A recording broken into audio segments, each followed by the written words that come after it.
Samsung is preparing for the release of the highly anticipated Galaxy S25 early next year, and it seems that they have some intriguing upgrades in store.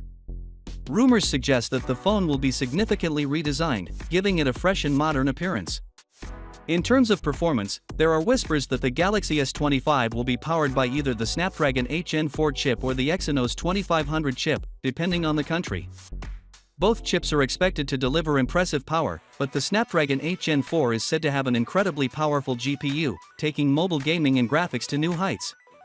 Interestingly, Qualcomm, the company behind the Snapdragon chip, recently decided to redesign the Snapdragon 8 Gen 4.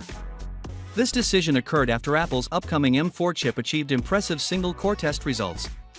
Qualcomm intends to compete with Apple's high-end M series and S-series silicon by increasing the clock speed of the Snapdragon 8 Gen 4 from 4 to an astounding 4.26 GHz. It's worth mentioning that Qualcomm has opted to work with TSMC, a prominent foundry, to produce the Snapdragon 8 Gen 4 utilizing their advanced second-generation 3M manufacturing node.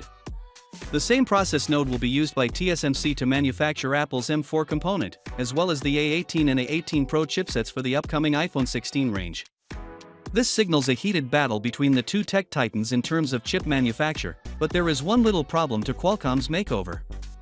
The Snapdragon 8 Gen 4 will be based on the Snapdragon X Elite laptop processor, which does not support the RMV9 instruction.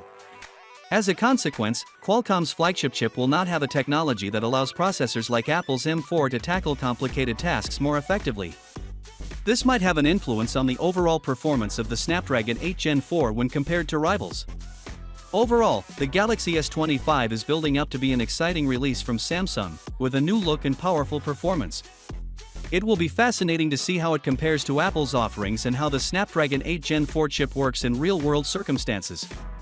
Finally, what are your thoughts about it? So with that being said, let me know your thought in the comment below, and if you are new here, please subscribe. Peace out.